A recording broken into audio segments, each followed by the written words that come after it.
Hmm? Pronominal verb. Ano katumbas nito sa verb na nadaanan na natin? Natatandaan niyo yung pangalan? Hmm? Ano yung verb na pangalan? Yung taang pangalanan. Sapule. Hmm? Okay? Or reflexive verbs. Hmm? Pronominal verb or reflexive verbs. Okay. Dito sa reflexive verbs or pronominal verb, ito ay yung surveiller. Ano yung réveiller? Surveiller? Paggising. Soulever. Sulatan ninyo. Surveiller, paggising.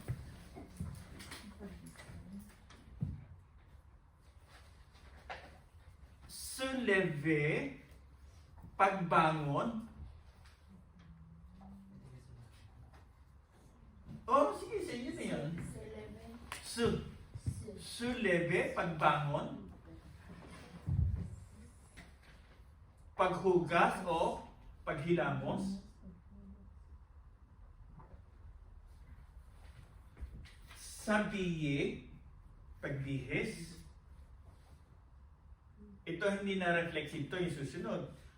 Prendre le petit déjeuner. Kaya isinama yun kasi itong mga to ay mga reflexive verbs yung ginagawa natin sa umaga mula pagising. Nako?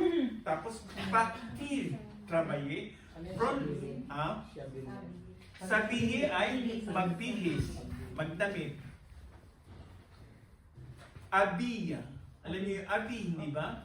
So, sabihin ay magbihis or magdamit. Hindi pa rin spelling nun. Oo.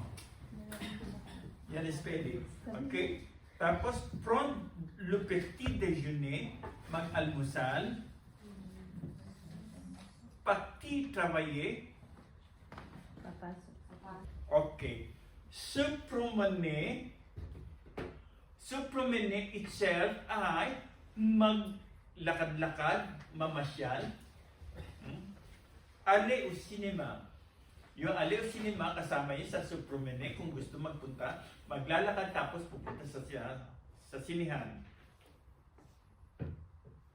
Dîner, après, se reposer. Ano yung reposer? Magpahinga. Dine o doon? Hapunan. Doon yan. Okay. Okay, dine ay hapunan. Sur repose ay magpahinga. Su coucher ay mahiga. Su coucher ay mahiga. Dormir ay. So, okay, ito ang mga pronominal verb or reflexive verbs. Ngayon, pag gagamitin na sa pangungusap, ay pagkayanan na natin, mapanghayin na natin ang mga reflexive na ito. Natatandaan yung pagbanghay ng ano? Okay. May S di ba? ESE? Tama ba? Ruel? ESE? SE po. Kulang po nung reflexive. Il elso. Il elso. Nous nous réveillons, vous vous réveillez. Il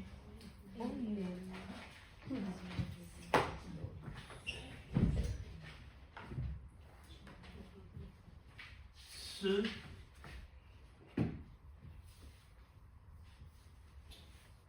réveille.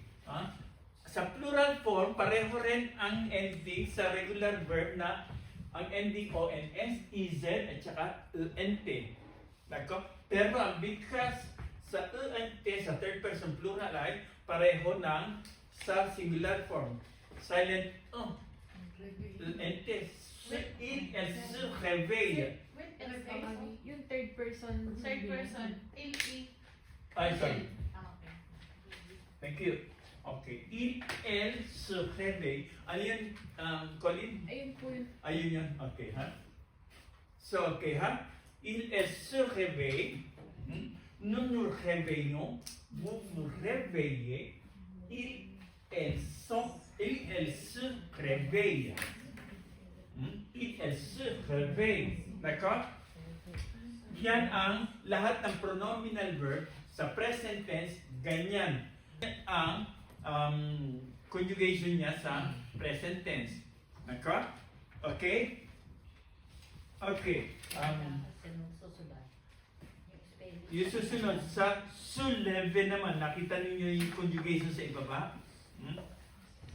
Je me lève, tu te lèves, on se lève, nous nous levons, vous vous levez, elle se lève.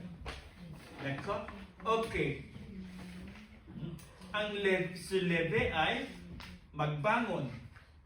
Okay, pwede rin naman, kunwari lang nyo, magsitayo kayo, levez-vous. Levez-vous. Vous vous levez. Levez, magsitayo kayo, vous vous levez. D'accord?